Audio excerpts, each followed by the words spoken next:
Hello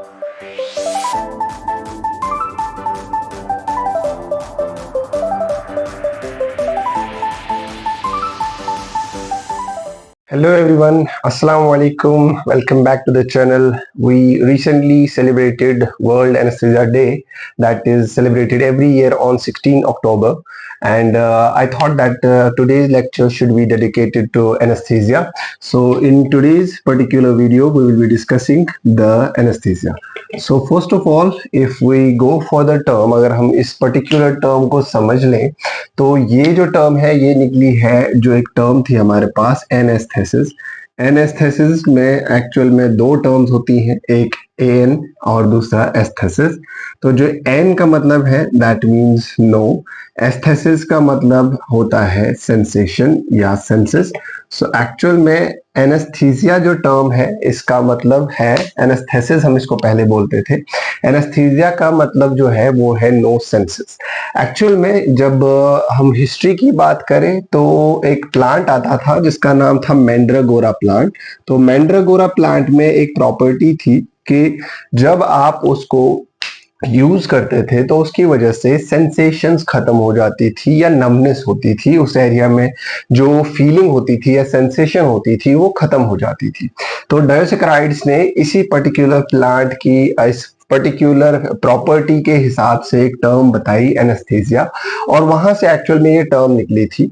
लेकिन actual में जो एनेस्थीसिया हम आगे देखेंगे वो एक अलग चीज है और जो पहले होता था वो एक अलग चीज है। जैसे फॉर एग्जाम्पल अगर मैं पिछली मतलब दहाइयों की या पिछले टाइम्स की अगर हम बात करें, पिछले जब हम एनेस्थीसिया को पर्टिकुलरली जैसे हम आज जानते हैं उससे पहले जब हम एनेस्थीसिया की बात करें तो एनेस्थीसिया ऐसा नहीं था जैसा कि आज है। जैसे आज अगर देखा जाए हमारे पास वैरायटी ऑफ टेक्निक्स है, हमारे पास बहुत सारी अलग अलग तरीके के प्रोसीजर्स हैं या टेक्निक्स है जिससे हम अलग अलग टाइप के एनेस्थीसिया दे सकते हैं। बट अगर हम पहले के टाइम का देखें, जैसे एक टाइम ऐसा भी था जब इंसान के सिर पे मार के उसको बेहोश किया जाता था और उसके बाद सर्जरी की जाती थी, या बहुत बार इंसान को बांध के रखा जाता था, जैसे टेबल के साथ या चेयर के साथ उसको रस्सियों से बांध के रखा जाता था, फिर उसकी सर्जरी की जाती थी। और उस टाइम में ये होता था कि बहुत सारे पेशेंट्स थे जो उस पेन की वजह से मर जाते थे, सर्जरी की वजह से तो बच जाते लेकिन पेन की वजह से मर जाते थे। बहुत सारे पेशेंट्स थे जो होश में आते थे बीच में और फिर बहुत ज्यादा चिल्लाने लगते थे और उनकी सर्जरी सक्सेसफुली नहीं हो पाती थी। तो उस टाइम पे वो एक आप बोल सकते हो ऐसा टाइम था जहां पर एनेस्थीसिया एक नाइटमेयर की तरह था, एक डरावने सपने की तरह था, जहां पर जब भी किसी पेशेंट में एनेस्थीसिया की बात की जाती थी तो वो उस लेवल का नहीं होता था जिसमें कि उसको प्रॉपर कंफर्ट और पेन रिलीफ मिल सके। लेकिन फिर आगे जाके ये एनेस्थीसिया जो है बहुत ही ज्यादा एडवांस हुआ, और अगर हम आजकल के एनेस्थीसिया की बात करें तो इसमें पब्लिकली जब हमने एनेस्थीसिया को सक्सेसफुली देखा है तो वो हुआ है 16 अक्टूबर 1846 को। सो 16 अक्टूबर 1846 में जो WTG मॉर्टन थे, ठीक है, विलियम थॉमस ग्रीनी मॉर्टन, उन्होंने इसको पहली बार पब्लिकली यूज किया। जो उन्होंने एक एजेंट यूज किया था, एक दवाई उन्होंने यूज की थी जिसको हम कॉमनली कहते हैं ईथर, या अगर आप इसका प्रॉपर नाम बोलोगे तो that is di ethyl ether. तो हमने इसी ईथर को पहली बार यूज करके पब्लिकली 16 अक्टूबर 1846 को सक्सेसफुली एनेस्थीसिया देखा होते हुए या देते हुए, और उस केस की वजह से वहां से जो एनेस्थीसिया है वो पूरी तरह चेंज हो गया। इनफैक्ट इससे पहले भी बहुत सारे आप बोल सकते हो डॉक्टर्स और साइंटिस्ट आए जिन्होंने इसमें ट्राई करने की कोशिश की, जैसे नाइट्रस ऑक्साइड या बाकी एजेंट्स को यूज करने की कोशिश की, लेकिन वो सक्सेसफुल नहीं हो पाए। लेकिन WTG मॉर्टन ने मैसाचुसेट्स जनरल हॉस्पिटल में इसको यूज किया जो कि बॉस्टन में है। वहां पर 16 अक्टूबर 1846 को पब्लिकली नेक सर्जरी के लिए ईथर को यूज किया गया। अब सवाल यह है कि ईथर क्या है। जब हम बात करते हैं एनेस्थीसिया की हिस्ट्री की तो हमारे पास बहुत सारे ऐसे एजेंट्स हैं जो पहले आप बोल सकते हो यूज होते थे एनेस्थीसिया में, लेकिन अब यूज नहीं होते। जैसे फॉर एग्जांपल हमारे पास आता था ईथर, या हमारे पास आता था क्लोरोफॉर्म। ये हमारे पास ऐसे एजेंट्स थे जिनको इनहेलेशनल रूट के थ्रू हम पेशेंट को देते थे, या आप ऐसे बोल सकते हो कि सुंघाया जाता था इनको और उसकी वजह से पेशेंट बेहोश होता था। लेकिन बाद में हमने इनको हटा के नए एजेंट्स को और नई दवाइयों को यूज करना स्टार्ट किया, जो इनसे ज्यादा अच्छे, ज्यादा कारआमद और आप बोल सकते हो उनका इफेक्ट इनसे बहुत ज्यादा जल्दी आता था। जैसे अगर हम ईथर और क्लोरोफॉर्म की बात करें तो इनका जो इफेक्ट आता था उसमें बहुत बार 10 से 15 मिनट या 15 से 20 मिनट का टाइम लगता था, लेकिन आजकल जो हमारे पास एजेंट्स है वो 15 से 30 सेकंड के अंदर अंदर अपना इफेक्ट दिखाने लग जाते हैं। इस वजह से ईथर और क्लोरोफॉर्म को जो है अब हम यूज नहीं करते। लेकिन ये ईथर जो है ये एनेस्थीसिया के लिए एक बहुत ही इंपॉर्टेंट चीज है, क्योंकि इसी की वजह से पब्लिकली हमने पहली बार एनेस्थीसिया को यूज होते हुए देखा या सक्सेसफुल होते हुए देखा। अब अगर हम बात करें इस टर्म की, एनेस्थीसिया की, तो एनेस्थीसिया जो टर्म है इसको हम जब डिफाइन करते हैं या अगर आप इसकी डेफिनेशन लिखते हो तो उस टाइम पे हमारे पास दो तरीके के एनेस्थीसिया हम कॉमनली देखते हैं। एक होता है जिसमें कि पूरी बॉडी इन्वॉल्व होती है और उस वजह से पेशेंट को बेहोश किया जाता है, और एक होता है जिसमें पेशेंट को बेहोश नहीं किया जाता बल्कि पेशेंट की बॉडी के किसी पर्टिकुलर हिस्से को वहां पर नम किया जाता है या उसकी सेंसेशन को खत्म किया जाता है। तो उसके बेसिस पे हमारे पास दो मेजर कैटेगरीज बनती है जब हम एनेस्थीसिया को डिफाइन करते हैं। तो एनेस्थीसिया एक्चुअल में क्या होता है, यहां पर दो चीजें हो सकती है, या तो हो सकता है लॉस ऑफ कॉन्शियसनेस या फिर सिर्फ हो सकता है लॉस ऑफ सेंसेशन।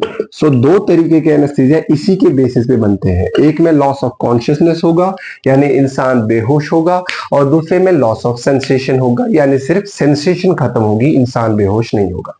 अब यहां पर अगर देखा जाए तो ये जो लॉस ऑफ सेंसेशन या लॉस ऑफ कॉन्शियसनेस है ये हम ड्रग्स की मदद से करते हैं। ये रैंडमली ऐसे नेचुरली नहीं होता बल्कि इसको इंड्यूस किया जाता है। So we can say it is a drug induced thing. तो इसको हम ड्रग्स की मदद से करते हैं, ठीक है।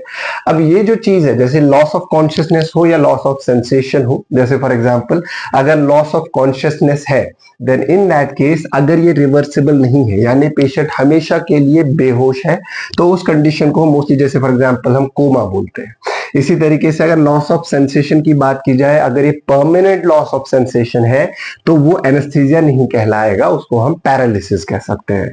सो द थिंग इज कि ये जो है ये टेम्पोररी चीज होती है, टेम्पोररी या फिर आप रिवर्सिबल भी बोल सकते हो। So drug induced temporary loss of sensation या फिर लॉस ऑफ कॉन्शियसनेस, दोनों हो सकते हैं। सो आइदर सेंसेशन और कॉन्शियसनेस, ठीक है।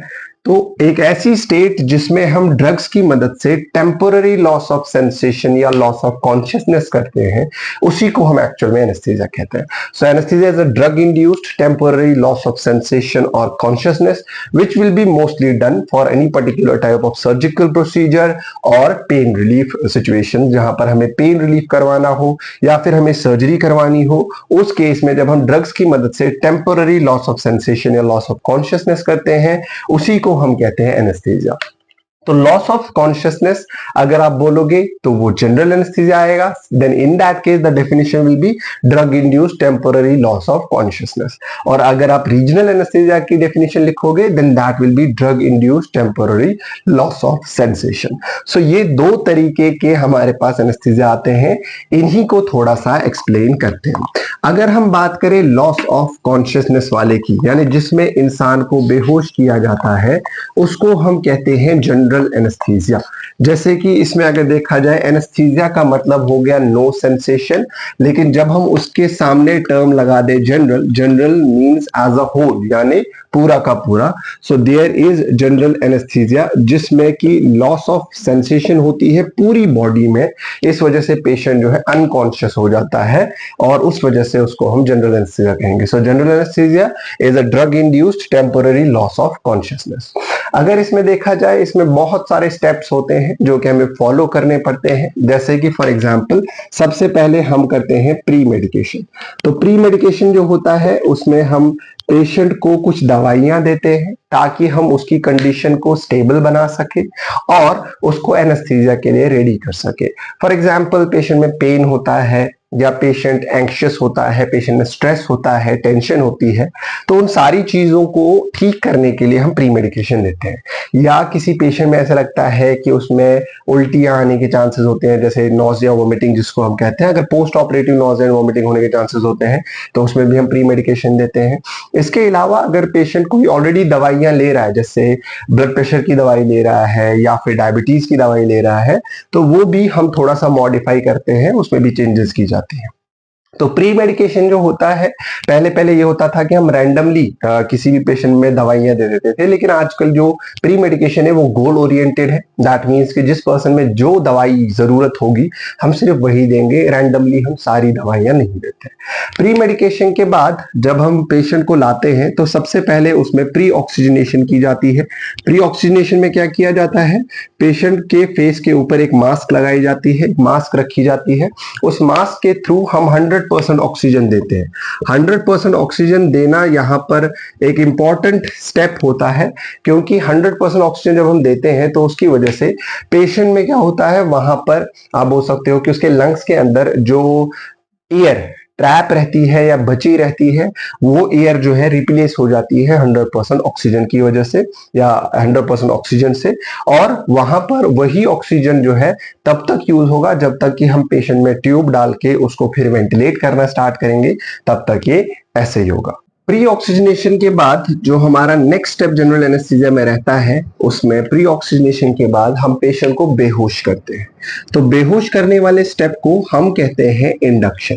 सो नेक्स्ट स्टेप जो हमारे पास रहता है उसको हम इंडक्शन कहते हैं। इंडक्शन में पेशेंट को अनकॉन्शियस किया जाता है। इसमें हम इंड्यूसिंग एजेंट्स का यूज करते हैं, जैसे हमारे पास कुछ दवाइयां आती है जैसे प्रोपोफॉल, सोडियम थियोपेंटोन, केटामीन, एटोमिडेट, ये ऐसी ड्रग्स हैं जो कि हम यूज कर सकते हैं जिनसे पेशेंट को बेहोश किया जा सकता है।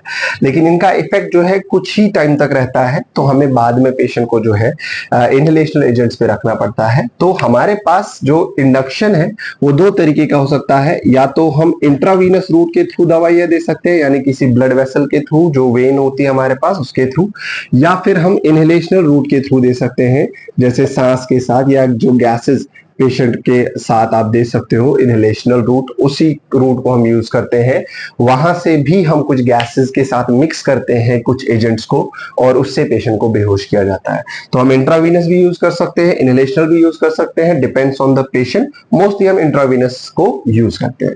इंडक्शन जो होता है, जब इंडक्शन होगा उसके बाद नेक्स्ट स्टेप जो हमारे पास होता है वो होता है muscle relaxation. So next step after induction will be muscle relaxation. Muscle relaxation जो होती है इसमें स्केलेटल मसल जो होती है, जैसे हमारे पास तीन तरीके के मसल्स होती हैं, स्केलेटल मसल्स होती हैं, कार्डियक मसल्स होती हैं और स्मूथ मसल्स होती हैं।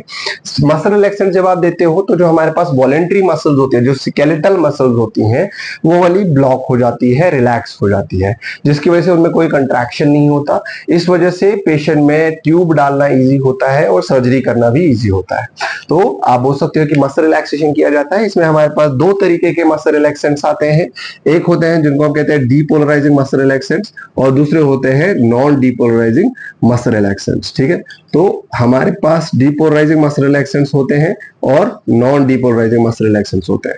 डीपोलराइजिंग में हमारे पास आता है एक एजेंट जिसको हम कहते हैं स्कोलिन। स्कोलिन जो है पहले पहले काफी ज्यादा यूज किया जाता था, बट आजकल स्कोलिन को सिर्फ इसलिए रखा जाता है अगर किसी पेशेंट में डिफिकल्टी हो इंट्यूबेशन करते टाइम, वहां पर यूज किया जाएगा। नॉन डीपोलराइजिंग मसल रिलैक्सेंट्स में हमारे पास बहुत सारे एजेंट्स आते हैं, जैसे एट्राक्यूरियम, वेक्यूरोनियम, पैनक्रोनियम, रॉकिरोनियम एटसेट्रा। हम इसमें ज्यादातर जिसको यूज करते हैं वो होता है एट्राक्यूरियम, मोस्ट कॉमनली यूज किया जाता है। उसके अपने फायदे हैं जो हम फार्माकोलॉजी में आगे कभी पढ़ेंगे। मसल रिलैक्सेशन के बाद इंपॉर्टेंट होता है पेशेंट के एयरवे को सिक्योर करना, क्योंकि अब जब आप मसल रिलैक्सेशन देते हो इसके बाद पेशेंट सांस नहीं ले पाएगा, पेशेंट को हमें सांस देनी पड़ेगी। तो उसके लिए सबसे पहले हमें ट्यूब डालना पड़ेगा। So the next step that will be involve will be intubation. Intubation के केस में क्या किया जाता है, पेशेंट की एज और साइज के हिसाब से, मतलब उसकी बॉडी का जो स्ट्रक्चर होता है उसके हिसाब से हम एक पर्टिकुलर साइज का ट्यूब सिलेक्ट करते हैं, उसको इंसर्ट किया जाता है, या तो माउथ के थ्रू या नाक के थ्रू इंसर्ट कर सकते हो आप, और वो पहुंचता है सीधा ट्रैकिया के अंदर, और उसी ट्यूब को फिर हमारी एनेस्थीसिया मशीन के साथ कनेक्ट किया जाता है, और फिर हम जाके उस एनेस्थीसिया मशीन से जो है वेंटिलेट कर सकते हैं, क्योंकि उसमें वेंटिलेटर लगा होता है, तो उससे हम पेशेंट को फिर वेंटिलेट कर सकते हैं। सो इंट्यूबेशन हमारा नेक्स्ट स्टेप बनता है, जिसकी वजह से हम पेशेंट में ट्यूब डालते हैं और बाद में हम उसको फिर वेंटिलेट कर सकते हैं। इंट्यूबेशन करने के बाद हम सर्जरी स्टार्ट कर सकते हैं, लेकिन हमें मेंटेनेंस करनी पड़ती है। मेंटेनेंस में अगर देखा जाए तो हमें क्या करना पड़ता है, एक्चुअल में पेशेंट में मेंटेनेंस दो चीजों की करनी चाहिए हमें। एक जिसको हम कहेंगे मसल रिलैक्सेशन, क्योंकि अगर मसल्स फिर से कॉन्ट्रैक्ट करना स्टार्ट करेंगी तो वहां पर दिक्कत आती है, वहां पर पेशेंट में हम सर्जरी अच्छे से नहीं कर पाएंगे। तो दो चीजें हमें यहाँ पर मेंटेन करके रखनी पड़ती है, एक मसल रिलैक्सेशन, और दूसरा जो हम मेंटेन करके रखेंगे वो है एनेस्थीसिया, यानी पेशेंट को कंटिन्यूअसली बेहोश रखना है। पेशेंट वापस होश में नहीं आना चाहिए तब तक जब तक कि सर्जरी खत्म हो जाए। मसल रिलैक्सेशन के लिए हम थोड़े थोड़े टाइम बाद जो है थोड़ा थोड़ा करके मसल रिलैक्सेशन देते हैं, जिसको हम कहते हैं जिसको हम कहेंगे टॉप अप डोजेस, तो वो हम देते रहेंगे। और एनेस्थीसिया मेंटेन करने के लिए हम कंटिन्यूअसली इनहेलेशनल एजेंट्स को ऑन रखते हैं। जैसे हमारे पास कुछ इनहेलेशन एजेंट्स आते हैं, जैसे एक हेलोथेन है, ज्यादा आजकल यूज नहीं किया जाता। हमारे पास आता है एक सिवोफ्लुरेन, काफी ज्यादा यूज किया जाता है। इसके अलावा आता है हमारे पास आइसोफ्लुरेन, ये भी काफी यूज किया जाता है। और हमारे पास आता है डेस्फ्लुरेन। तो ये हमारे पास ऐसे एजेंट्स हैं जिनको हम इनहेलेशनल एजेंट्स कहते हैं, जिनको हम यूज करते हैं एनेस्थीसिया को मेंटेन करने के लिए या इंसान को बेहोश करने के लिए। ये कैसे काम करते हैं, इनका सिस्टम कैसे चलता है, वो सारा कुछ हम तब पढ़ेंगे जब हम इनहेलेशनल एजेंट्स को अलग से पढ़ेंगे। सो एनेस्थीसिया को मेंटेन करना तब तक पड़ता है हमें जब तक कि सर्जरी कंप्लीट हो जाए। जैसे ही सर्जरी खत्म हो जाएगी उसके बाद हमें पेशेंट को वापस होश में लाना होता है। तो उसके लिए सबसे पहले क्या करना होता है, जो हमने ये इनहेलेशन एजेंट्स ऑन रखे थे इनको पहले बंद किया जाता है।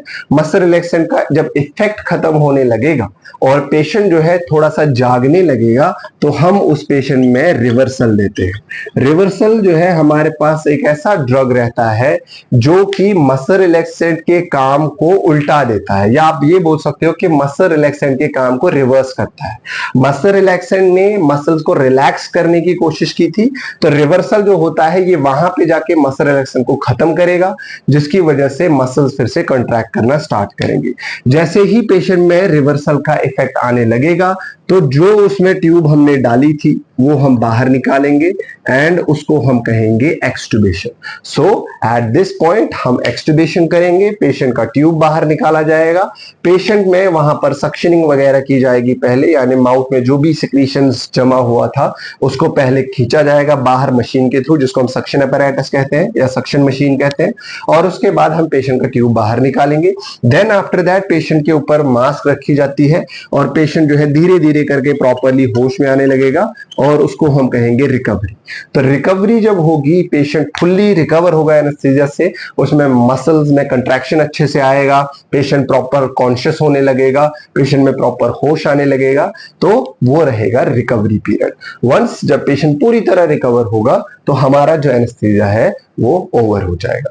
अब कभी कभी क्या होता है, हम मसल रिलैक्सेंट्स को यूज नहीं करते, हम सिर्फ इंड्यूसिंग एजेंट्स को यूज करते हैं और इनहेलेशन एजेंट्स को यूज करते हैं, उसमें मसल रिलैक्सेंट्स यूज नहीं किए जाते। उस केस में वहां पर मसल रिलैक्सेशन नहीं होगा, वो एक तरीके का आप बोल सकते हो सिडेशन होता है, यानी पेशेंट को जस्ट बेहोश रखा जाता है, उसके अलावा कुछ नहीं। तो उसको हम आईवी सिडेशन कहते हैं।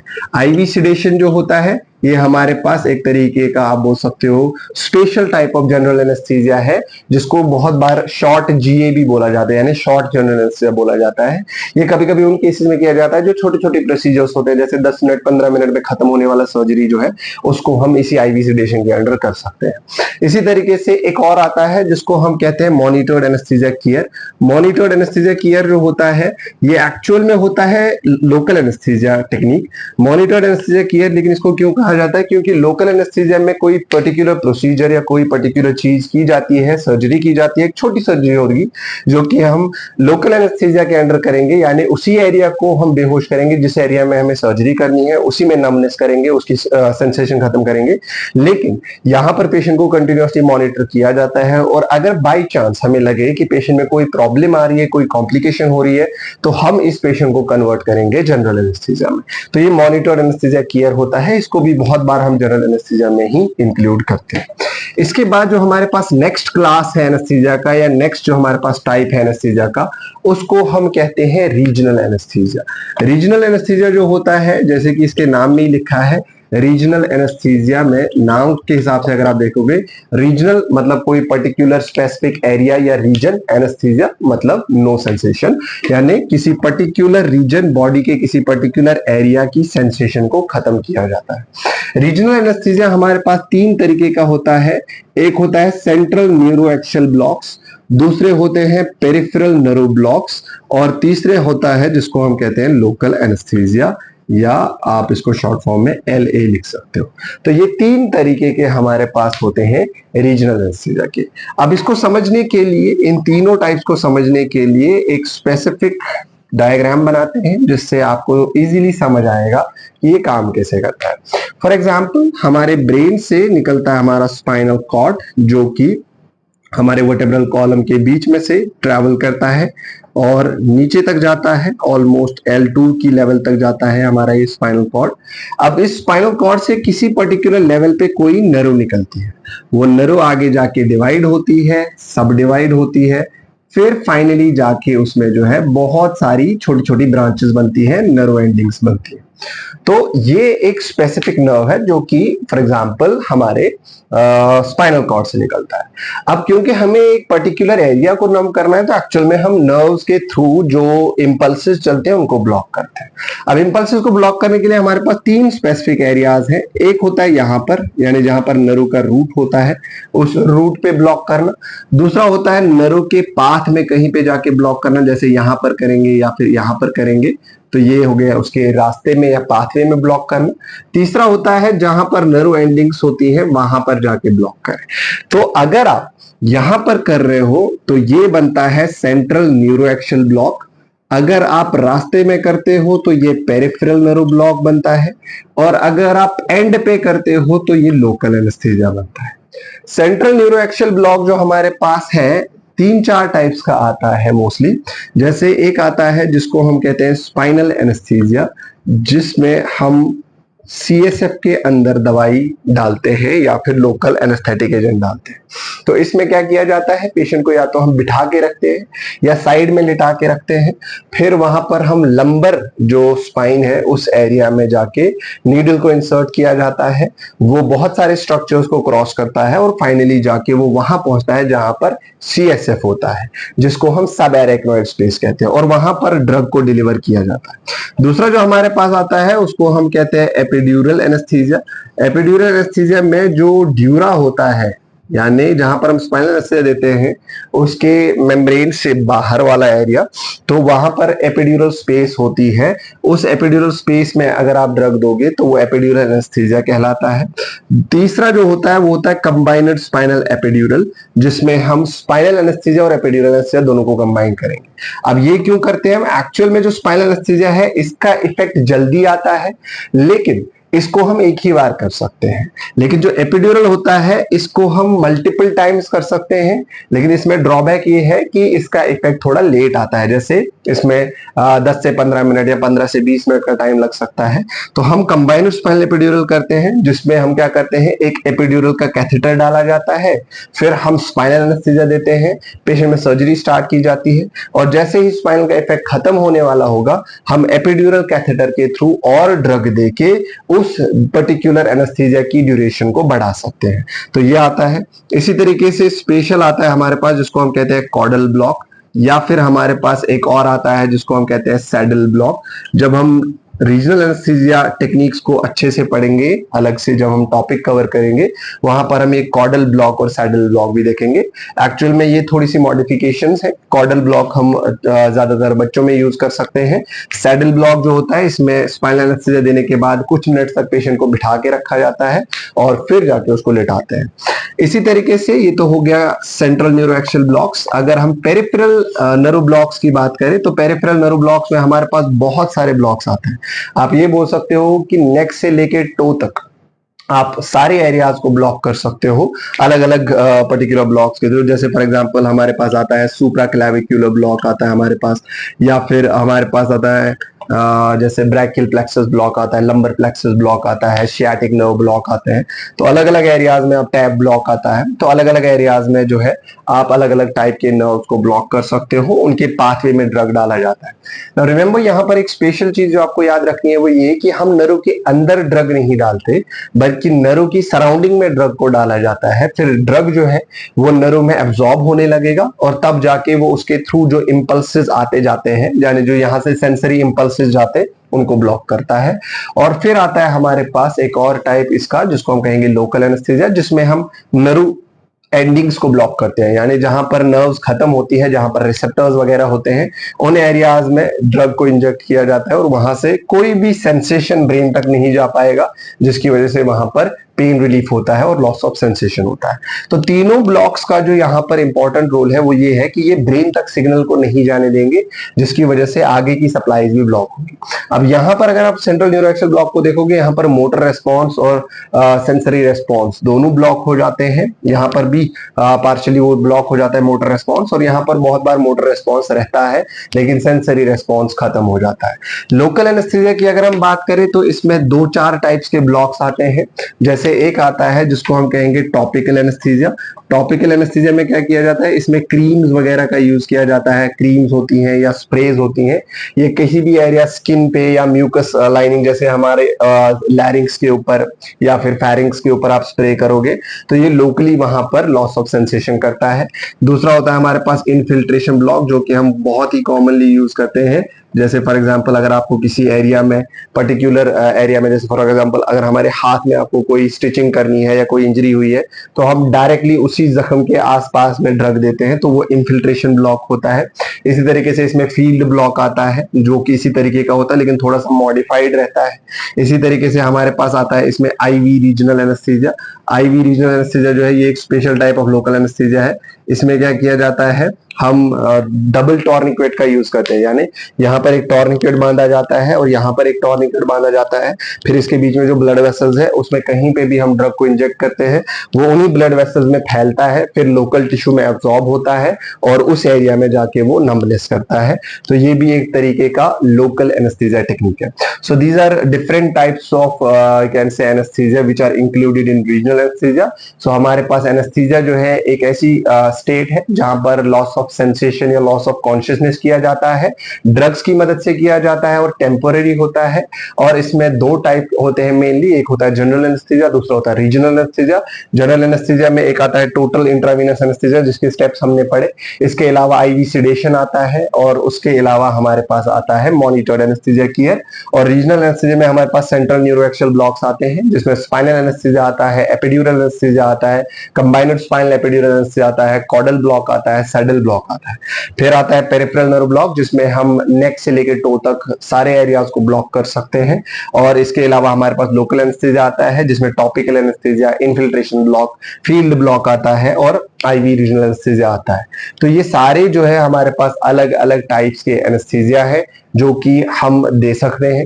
और एनेस्थीसिया में जो मेजर आप बोल सकते हो रेवोल्यूशन आया था वो आया था 16 अक्टूबर 1846 को, जब WTG मॉर्टन जो था उसने पब्लिकली सक्सेसफुली एनेस्थीसिया दिया और उस डेट से जो है एनेस्थीसिया चेंज हुआ।